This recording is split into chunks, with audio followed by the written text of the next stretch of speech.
నేను చెప్తున్నాను, it is going to take 168 years to complete this project. ఇది నేను మీకు డేటాతో ఇప్పుడు చూపిస్తాను. చూడండి, సిబిఎన్ గారి విజన్ ప్రకారం 1 acre ని డెవలప్ చేయాలంటే విత్ బేసిక్ ఇన్ఫ్రా, ఏవో పెద్ద పెద్ద భవనాలు భవంతులు కట్టడం కాదు, దానికి కావాల్సిన roads, current, drainage, water supply చేయడానికి బేసిక్ ఇన్ఫ్రాస్ట్రక్చర్ డెవలప్ చేయాలంటే 1 acre కి 2 కోట్లు ఖర్చు అవుతుందని 2014-19 పీరియడ్ లో సిబిఎన్ గారు ఆయన విజన్ లో చెప్పారు. దానికి ఫేజ్ 1 లో 50,000 ఎకరాలు అంటే 1,00,000 కోట్లు, ఎకరం 2 కోట్లు చొప్పున ఫేజ్ 1 కి 1,00,000 కోట్లు కావాలి. మళ్ళీ ఇప్పుడు పవర్ లోకి వచ్చిన తర్వాత మనం చూసాం, పాత దానిలానే 50,000 ఎకరాలు అయితే మున్సిపాలిటీగానే మిగిలిపోద్ది అని జనాల్ని ఎలా బెదిరేసి ఇంకో ఫేజ్ 2 అని చెప్పేసి ఇంకో 50,000 ఎకరాలకి ఎలా తీసుకెళ్తున్నారో మనం చూసాం. దానికోసం ఇంకో 1,00,000 కోట్లు. సో మొత్తం ఈ రఫ్లీ 1,00,000 ఎకరాలు డెవలప్ చేయడం కోసం 2,00,000 కోట్లు కావాలి యాజ్ పర్ 2014 ఫిగర్స్. ఇవన్నీ 2014 rates, please note. Now the first important question, ఎంత టైం పడుతుంది తెలీదు. ఫేజ్ 1 గురించి అక్కడ ఇక్కడ ఓ టైం లైన్స్ ఎలామని చేశారు తప్ప అమరావతి క్యాపిటల్ ప్రాజెక్ట్ కంప్లీట్ అవ్వడానికి ఎంత టైం పడుతుందో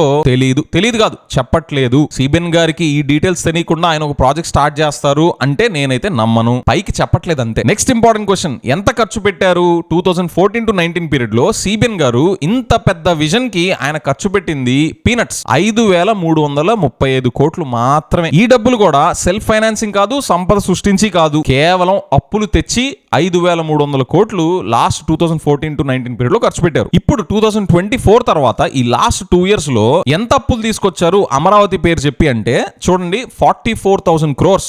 ఇందులో డ్రా చేసింది 13,000 కోట్లు మాత్రమే. మొబిలైజేషన్ అడ్వాన్స్ గా ఇచ్చింది 5,500 కోట్లు. యాక్చువల్ బిల్స్ పే చేసింది ఓన్లీ 2,500 crores ఇప్పటిదాకా ఈ రఫ్లీ 2 years time line. So CBN గారి పవర్ లో నేను లాస్ట్ 7 years లో ఆయన విజన్ మీద ఆయన ఎంత కాన్ఫిడెంట్ గా ఉన్నారు అంటే ఆయన ఎంత ఖర్చు చేశారో చూస్తే తెలిసిపోద్ది. 2014-19 5,300 crores అండ్ ఇప్పుడు లాస్ట్ 2 years లో 2,500 crores బిల్స్ పే చేసింది. సో రఫ్లీ ఈ 7 years లో ఆయన ఖర్చు పెట్టింది కేవలం 8,000 కోట్లు మాత్రమే. 7 years కి 8,000 కోట్లు మాత్రమే ఖర్చు పెట్టారంటే రఫ్లీ ఇయర్లీ ఆన్ యావరేజ్ ఎంత ఖర్చు పెట్టారు తెలుసా? 1,143 కోట్లు మాత్రమే. అంటే అమరావతిని బేసిక్ ఇన్ఫ్రాస్ట్రక్చర్ తో డెవలప్ చేయడానికి 2,00,000 కోట్లు ఖర్చు పెట్టాల్సి వస్తే అందులో ఆయన ఇప్పుడు దాకా ఖర్చు పెట్టింది 8,000 కోట్లు మాత్రమే. మిగతా 1,92,000 కోట్లు ఖర్చు పెట్టేది ఉంది కదా అమరావతిని ఆ బేసిక్ ఇన్ఫ్రాస్ట్రక్చర్ తో డెవలప్ చేయడానికి. అది ఖర్చు పెట్టడానికి at the rate of 1,143 crores per year మనకింకా 168 ఏళ్లు పడుతుంది. అది కూడా 2014 రేట్స్ తీసుకుంటే 2014 నుండి ఇప్పటిదాకా రివైజ్